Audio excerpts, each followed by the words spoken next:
वर्मा अपने channel study wise guide पर स्वागत करता हूं। आज आपको करंट अफेयर्स के कुछ क्वेश्चन बताएंगे जो एसएससी जीडी या वनडे कोई भी एग्जाम हो जिसमें करंट अफेयर्स का बहुत ही अच्छा रोल रहता है। ठीक है, तो आप लोग मेरे चैनल से जुड़े रहिए और आपको हर अपडेट मिलता रहेगा। ठीक है, अब आगे देखते हैं। कह रहा है कि जिसका जीवन में कोई विजन नहीं होता वो जिंदगी भर दूसरे के विजन पर काम करता है। तो सबसे बड़ी चीज है, पहले आपको अपना टारगेट डिसाइड करना है। टारगेट अगर नहीं रहेगा तो समझिए कि आप जो है अ, मतलब सफलता के करीब नहीं जा रहे हैं। अगर आप खुद सोचिए कोई एग्जाम डेट आ गया, सपोज 2 महीने 3 महीने के बाद, तो उधर जो भी डेट 3 महीने का रहता है उसमें आप बहुत ही अच्छे से पढ़ाई करते हो। उसी तरीके से टारगेट होना चाहिए कि मुझे क्या करना है। ठीक है, जिसको अपने दिमाग का पसीना बहाना अच्छा नहीं लगता, ठीक है, उसे जिंदगी भर दूसरे के आगे शरीर का पसीना बहाना पड़ता है।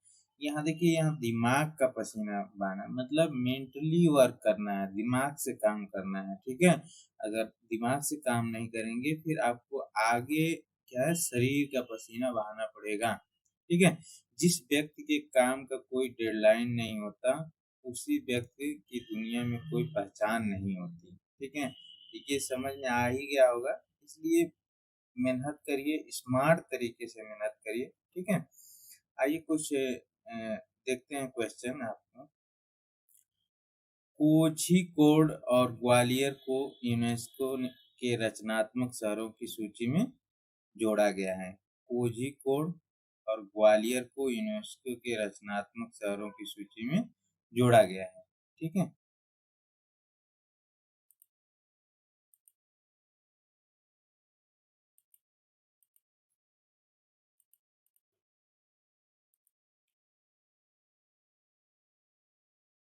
देखिए केरल के कोझिकोड कहाँ पे है? केरल में है।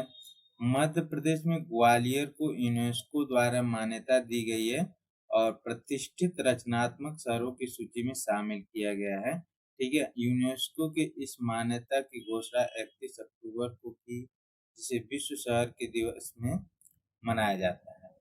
अब जो है ये यूनेस्को से रिलेटेड क्वेश्चन जो है बहुत बार पूछता है। ठीक है, कोझिकोड को साहित्य के क्षेत्र में उसके योगदान के लिए जाना जाता है, जबकि ग्वालियर को संगीत के क्षेत्र में उसके योगदान के लिए, नाम सुना होगा ग्वालियर घराना, बनारस घराना, इस तरीके से। ठीक है, कोझिकोड वार्षिक केरल साहित्य महोत्सव और विभिन्न अन्य पुस्तक महोत्सव की मेजबानी के लिए जाना जाता है। आइए देखते हैं, ग्वालियर जो है शास्त्रीय हिंदुस्तानी संगीत, लोक संगीत और भक्ति संगीत सहित एक समृद्ध संगीत विरासत का दावा करता है। यह प्रतिष्ठित संगीत संस्थानों, लोकप्रिय संगीत समारोहों का भी घर है।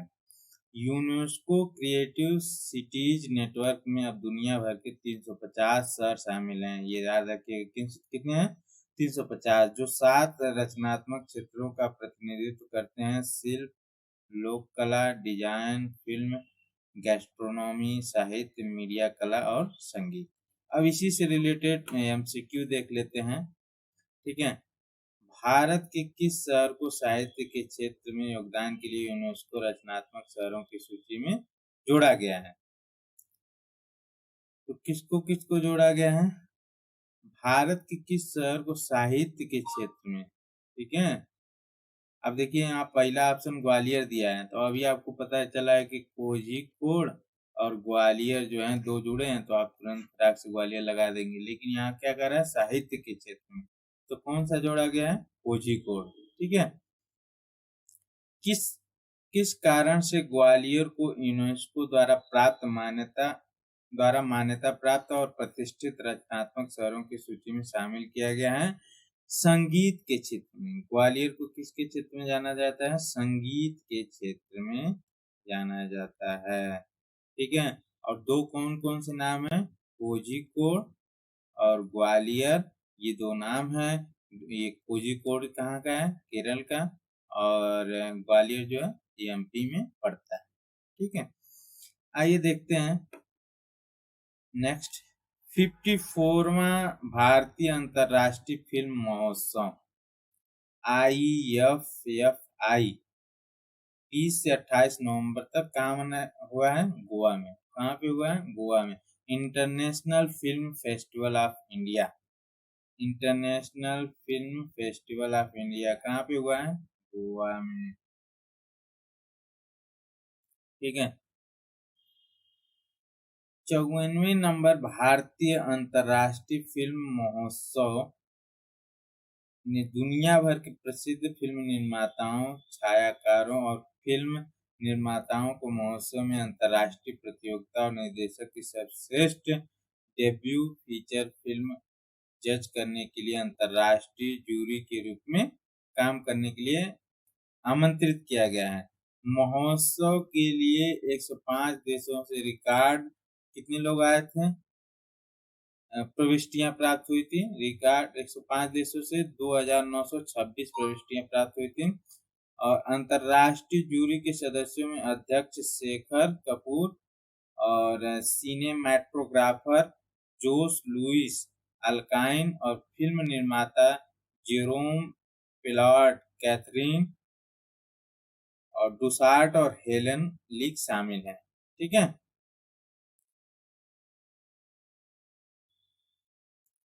अंतर्राष्ट्रीय जूरी सर्वश्रेष्ठ फिल्म पुरस्कार के विजेता चयन करेगी, जिसमें गोल्डन पीकॉक और निर्देशक निर्माता के लिए प्रमाण पत्र जारी है। ठीक है, इसी से रिलेटेड देख लेते हैं MCQ।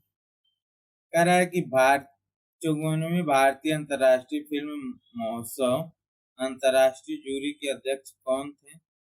शेखर कपूर। कौन थे? शेखर कपूर। IFFI में गोल्डन पीकॉक किसे प्रदान किया गया? किसे प्रदान किया गया है? सर्वश्रेष्ठ फिल्म, सर्वश्रेष्ठ फिल्म के लिए। अब आबू धाबी में विश्व के सबसे बड़े एकल साइट और सौर ऊर्जा संयंत्र का उद्घाटन किया गया है। ठीक है, कहाँ पे किया गया है? आबू धाबी में। कहाँ पे किया गया है? आबू धाबी में। ठीक है, आबू धाबी में किया गया है। संयुक्त अरब अमीरात ने आबू धाबी में 35 किलोमीटर दूर स्थित दुनिया के सबसे बड़े एकल साइट सौर ऊर्जा संयंत्र 2 giga Al Dhafra solar photovoltaic independent power project उद्घाटन किया है। सौर संयंत्र जो है 2 लाख घरों की बिजली देने के लिए पर्याप्त बिजली पैदा करेगा। सालाना 2.4 मिलियन टन कार्बन उत्सर्जन होने की उम्मीद है। ठीक है, अब देखते हैं संयुक्त अरब अमीरात 30 नवंबर से 12 दिसंबर तक संयुक्त राष्ट्र जलवायु परिवर्तन सम्मेलन COP28 की मेजबानी करेगा। कौन करेगा? संयुक्त अरब अमीरात। कब से कब तक? 30 नवंबर से 12 दिसंबर तक। ठीक है, संयुक्त राष्ट्र जलवायु परिवर्तन सम्मेलन COP, ठीक है, 28 की मेजबानी करेगा। ठीक है, अब देख लेते हैं कुछ इसी से रिलेटेड ऑब्जेक्टिव। संयुक्त राष्ट्र जलवायु परिवर्तन COP28 संयुक्त अरब अमीरात द्वारा कब आयोजित किया जाने वाला है? तो 30 नवंबर से 12 दिसंबर तक, 30 to 12 दिसंबर, अभी 2 दिन पहले बीता है। ठीक है, विश्व का सबसे बड़ा एकल साइट और सौर ऊर्जा संयंत्र कहाँ स्थित है? विश्व का सबसे बड़ा एकल साइट सौर ऊर्जा संयंत्र कहाँ स्थित है? Abu Dhabi, United Arab Emirates. ठीक है, महिलाओं के खिलाफ हिंसा उन्मूलन के लिए अंतर्राष्ट्रीय दिवस मनाया गया है 25 नवंबर को। International day for the elimination of violence against women, महिलाओं के खिलाफ हिंसा उन्मूलन, ठीक है, के लिए अंतर्राष्ट्रीय। तो दोस्तों, तो इस दिन जो है इस दिन का उद्देश्य महिलाओं और लड़कियों के खिलाफ हिंसा के वैश्विक व्यापक बारे में जागरूकता बढ़ाने के लिए, इस उन्मूलन को बढ़ावा देने के लिए किया जाता है। ठीक है। इस वर्ष के अभियान का विषय था कोई बहाना नहीं। ठीक है।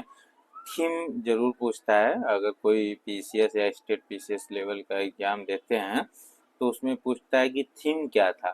तो जैसे इस बार महिलाओं के खिलाफ हिंसा उन्मूलन के लिए इसका जो थीम था कोई बहाना नहीं। ठीक है, कोई बहाना नहीं।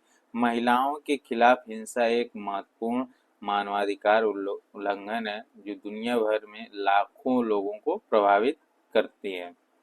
ठीक है। संयुक्त राष्ट्र के अनुसार लगभग 3 में से 1 महिला ने शारीरिक या यौन अंतरंग साथी हिंसा या गैर साथी यौन हिंसा का अनुभव किया है। अब क्वेश्चन देख लेते हैं इसी पे। महिलाओं के खिलाफ हिंसा उन्मूलन के लिए अंतर्राष्ट्रीय दिवस कब मनाया जाता है? तो आपका 25 नवंबर को। कब मनाया जाता है? 25 नवंबर को। कब मनाया जाता है? 25 नवंबर को। 14 नवंबर को राष्ट्रीय बाल दिवस। ये कोई बताने वाली चीज नहीं है, ये सबको पता है। ठीक है। अब इसका क्वेश्चन देख लेते हैं। कह रहा है कि बाल दिवस के संदर्भ में 14 नवंबर का क्या महत्व है? ठीक है। तो जवाहरलाल नेहरू जी का जन्मदिन। जवाहरलाल नेहरू जी का जन्मदिन हुआ था। ठीक है, 14 नवंबर। राष्ट्रीय शिक्षा दिवस 11 नवंबर को। ठीक है, राष्ट्रीय शिक्षा दिवस 11 नवंबर को। भारत के पहले शिक्षा मंत्री मौलाना अब्दुल कलाम आजाद की जयंती के उपलक्ष्य में 11 नवंबर को राष्ट्रीय शिक्षा दिवस मनाया जाता है। मौलाना आजाद ने भारत की आधुनिक शिक्षा प्रणाली की नींव रखते हुए शिक्षा और संस्था के निर्माण में महत्वपूर्ण योगदान दिया। 1947 से 1958 तक भारत के पहले शिक्षा मंत्री के रूप में मौलाना आजाद ने साक्षरता पर जोर दिया और प्रबुद्ध व्यक्तियों को आकार देने के में शिक्षकों की महत्वपूर्ण भूमिका निभाई थी। इसका क्वेश्चन देख लेते हैं। 11 नवंबर को मनाए जाने वाले राष्ट्रीय शिक्षा दिवस पर किसका स्मरण किया जाता है? 11 नवंबर को तो अभी आप लोगों ने पढ़ा, मौलाना अबुल कलाम आजाद। कौन, किसका नाम है? मौलाना अबुल कलाम आजाद। ठीक है। राष्ट्रीय एकता दिवस। राष्ट्रीय एकता दिवस कब मनाया जाता है? 31 अक्टूबर को, सरदार वल्लभ भाई पटेल की जयंती। ठीक है, राष्ट्रीय एकता दिवस के रूप में मनाया जाता है। ठीक है, नेशनल यूनिटी डे। भारत ने 31 अक्टूबर 2023 को सरदार वल्लभ भाई पटेल की 148वीं जयंती मनाई। भारत ने पहले गृह मंत्री सरदार पटेल को सम्मानित करने के लिए 31 अक्टूबर को राष्ट्रीय एकता दिवस के रूप में मनाया जाता है। जी रियायतों भारत गणराज्य में एकीकृत स्टैचू ऑफ यूनिटी पर राष्ट्रीय एकता दिवस समारोह में भाग लिया। कार्यक्रम के दौरान प्रधानमंत्री मोदी ने स्टैचू ऑफ यूनिटी पर सरदार पटेल की श्रद्धांजलि अर्पित की और श्री मोदी ने 160 करोड़ रुपए की विभिन्न विकास परियोजनाओं का उद्घाटन किया, शिलान्यास भी किया। अब इसमें से क्वेश्चन पूछेगा कि भारत में 31 अक्टूबर का क्या महत्व है? तो यह है राष्ट्रीय एकता दिवस। ठीक है, राष्ट्रीय एकता। स्टैचू ऑफ यूनिटी किस नदी पर दिखती है? तो यह है नर्मदा नदी पे। ठीक है। विश्व की सबसे ऊंची मूर्ति कौन सी है? विश्व की सबसे ऊंची मूर्ति कौन सी है? Statue of Unity. Statue of Unity, option C जो है सही हो जाएगा। अब 73वें संविधान दिवस के मौके पर राष्ट्रपति द्रौपदी मुर्मू ने सुप्रीम कोर्ट में डॉक्टर भीमराव अंबेडकर की प्रतिमा का अनावरण किया। देखिए, ये जब क्वेश्चन पूछता है ना तो कंफ्यूज कर देता है। अब जैसे यहाँ पे माननीय द्रौपदी मुर्मू जो राष्ट्रपति हैं उन्होंने इसका अनावरण किया है, और ऑप्शन में अगर पीएम दे देता है तो ज़्यादातर लोगों को लगता है कि पीएम ने किया होगा, तो क्वेश्चन गलत करके आ जाते हैं, इसलिए ध्यान से पढ़ने की जरूरत है। संविधान भारतीय संविधान को अपनाने के उपलक्ष्य में 26 नवंबर 2023 को देश भर में संविधान दिवस मनाया जाता है। राष्ट्रपति द्रौपदी मुर्मू ने 73वें संविधान दिवस के अवसर पर सुप्रीम कोर्ट में संविधान निर्माता डॉक्टर भीमराव अंबेडकर की प्रतिमा अनावरण किया। भारत के मुख्य न्यायाधीश डी.वाई. चंद्रचूड़ और सुप्रीम कोर्ट के अन्य न्यायाधीश उपस्थित थे। अब इसके कुछ पॉइंट्स देख लेते हैं इंपॉर्टेंस। भारतीय संविधान को औपचारिक रूप से 26 नवंबर 1949 को संविधान सभा द्वारा अपनाया गया था, ये भी पूछता है। यह सब 26 जनवरी 1950 को लागू हुआ था। इस उत्सव का उद्देश्य नागरिकों के बीच संवैधानिक मूल्यों को बढ़ावा देना। ठीक है, 2015 में भारत सरकार ने इस दिन संविधान दिवस के रूप में मनाने का फैसला किया था। भारत में संविधान दिवस कब मनाया जाता है? तो 26 नवंबर को। कब मनाया जाता है? 26 नवंबर को। ठीक है, कह रहा 26 नवंबर 1949 को भारत में कौन सी महत्वपूर्ण घटना घटी थी? तो पहला ऑप्शन दिया स्वतंत्रता दिवस, दूसरा दिया गणतंत्र दिवस, भारतीय संविधान को अपनाना, संविधान सभा का गठन। तो भारतीय संविधान को अपनाना। संसद का शीतकालीन सत्र जो है 4 दिसंबर 2023 को शुरू होने वाला है, चलता है। ठीक है, जो अपना नया संसद भवन बना है उसका ये इमेज है। संसद का शीतकालीन सत्र 4 दिसंबर 2023 को शुरू होने वाला है, मतलब हो चुका है, ये न्यूज पुराना है ना, और 22 दिसंबर तक चलेगा। कब तक चलेगा? 22 दिसंबर तक चलेगा, जिसमें 15 बैठक होंगी। संसदीय कार्य मंत्री प्रहलाद जोशी ने सोशल मीडिया पर पोस्ट करके यह जानकारी दी। सितंबर में संसद विशेष सत्र आयोजित किया गया, जिसमें ऐतिहासिक महिला आरक्षण विधेयक पारित किया गया। भारतीय संसद के सत्र। भारतीय संसद सत्रों में चलती है। प्रत्येक वर्ष को आमतौर पर 3 सत्रों में विभाजित किया गया है। ठीक है, बजट सत्र, मानसून सत्र और शीतकालीन सत्र। ठीक है, बजट सत्र, मानसून सत्र और शीतकालीन सत्र। अब देखिए, प्रत्येक सत्र का एक विशिष्ट उद्देश्य है और अवधि होती है। ठीक है, यह विधायी प्रक्रिया और सरकारें के कामकाज में महत्वपूर्ण भूमिका निभाता है। भारतीय संसद के सत्रों के बारे में कुछ निम्न बातें इस प्रकार है। बजट सत्र जो है, बजट सत्र भारतीय संसद का सबसे महत्वपूर्ण सत्र है। यह आमतौर पे जनवरी के अंत में, फरवरी की शुरुआत में शुरू होता है और मई तक चलता है। ठीक है, और इस सत्र के दौरान केंद्रीय बजट प्रस्तुत किया जाता है, जिसमें आगामी वित्तीय वर्ष के लिए सरकार की वित्तीय योजनाओं की रूपरेखा दी जाती है। संसदीय समितियों की बजटीय प्रस्तावों को जांच करने की अनुमति के लिए सत्र को 2 भागों में विभाजित किया गया है, बीच में अवकाश दिया गया है। अब मानसून सत्र देखते हैं। मानसून सत्र जो है आमतौर पर जुलाई में शुरू होता है और अगस्त में समाप्त होता है। इसका प्राथमिक उद्देश्य महत्वपूर्ण विधेयकों और कानूनों पर विचार करना और उसे पारित करना है। ठीक है,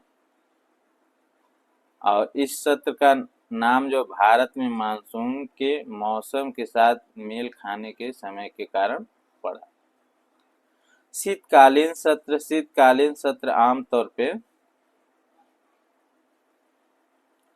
शीतकालीन सत्र आमतौर पर नवंबर में शुरू होता है और दिसंबर तक चलता है। ठीक है, और यह लंबित विधेयकों अन्य विधायी कार्यों पर विचार कर उसे पारित कर केंद्रित है। यह सत्र संसद सदस्यों को विभिन्न मुद्दों पर चर्चा और विचार विमर्श के लिए अवसर प्रदान करता है। विशेष सत्र देखते हैं। नियमित सत्रों के अलावा विशिष्ट जरूरी मामलों में संबोधित करने के लिए विशेष प्रकार का सत्र बुला सकते हैं। भारत में राष्ट्रपति प्रधानमंत्री के अनुरोध पर मंत्रिमंडल की सिफारिश पर विशेष सत्र बुला सकते हैं। भारतीय संसद में केंद्रीय बजट किस सत्र के दौरान प्रस्तुत किया जाता है? बजट पूछ रहा है ना, तो बजट सत्र के दौरान किया जाता है। हरजिंदर सिंह धामी को फिर से एसजीपीसी का अध्यक्ष चुना गया है। एसजीपीसी का अध्यक्ष चुना गया है किसको? हरजिंदर सिंह को। ठीक है, हरजिंदर सिंह धामी को 8 नवंबर 2023 को पंजाब में शिरोमणि गुरुद्वारा प्रबंधक समिति, ठीक है, इसका फुल फॉर्म है एसजीपीसी का फुल फॉर्म है शिरोमणि गुरुद्वारा प्रबंधक समिति के अध्यक्ष के रूप में चुना गया है। मतलब ये पहले से थे, यहाँ पे लिखा हुआ फिर से चुना गया। एसजीपीसी सिखों का प्रतिनिधित्व करने वाला सर्वोच्च संस्था है। क्या है? एसजीपीसी। ठीक है, उसके बाद कह रहा है कि धामी ने कुल 137 वोटों में से 118 वोट हासिल कर लगातार तीसरी बार चुनाव जीता है। ठीक है, और शिरोमणि अकाली दल के अध्यक्ष सुखबीर सिंह बादल ने हरजिंदर सिंह धामी को एसजीपीसी अध्यक्ष के रूप में फिर से चुने जाने पर बधाई दी।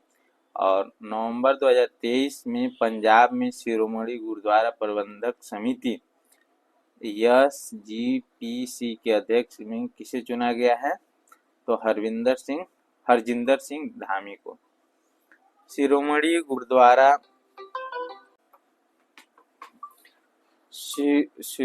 गुरुद्वारा प्रबंध समिति एसजीपीसी का क्या महत्व है? ठीक है, तो यह सिखों का प्रतिनिधित्व करने वाला सर्वोच्च संस्था है। ठीक है, रक्षा मंत्री ने project 15B stealth guided missile विध्वंसक इम्फाल की शिखा का अनावरण किया है।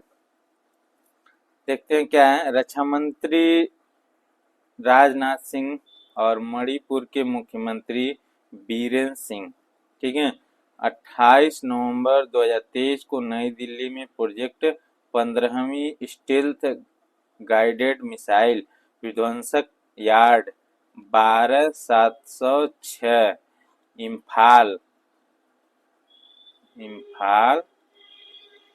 के शिखर का अनावरण किया। ठीक है, शिखा डिजाइन जो है, शिखा डिजाइन में वाई और कांगला पैलेस और दाई और कांगला सा शामिल है। कांगला पैलेस मणिपुर में एक महत्वपूर्ण ऐतिहासिक पुरातात्विक स्थल है, जबकि कांगला सा ड्रैगन के सिर और शेर के शरीर वाला एक पौराणिक प्राणी है जो लोगों के रक्षक और मणिपुर के लिए राज्य का प्रतीक का प्रतिनिधित्व करता है। ठीक है, प्रतीकात्मक श्रद्धांजलि शिखा भारत की स्वतंत्रता, संप्रभुता और सुरक्षा के लिए मणिपुर के लोगों द्वारा किए गए बलिदान को श्रद्धांजलि के रूप में कार्य करती है। क्वेश्चन देखते हैं क्या पूछा है। कह रहा है प्रोजेक्ट 15वीं स्टील्थ गाइडेंस मिसाइल विध्वंसक यार्ड 12706 इम्फाल के शिखर पर क्या दर्शाया गया है? तो ये है कांगला पैलेस और कांगला सा। ठीक है, आगे देख। ठीक है, ये आपका लास्ट हो गया। मिलते हैं नेक्स्ट वीडियो में। पूरा वीडियो देखने के लिए बहुत बहुत धन्यवाद, और अपने साथियों के साथ शेयर करें और ग्रुप में भी शेयर करें। Thank you so much.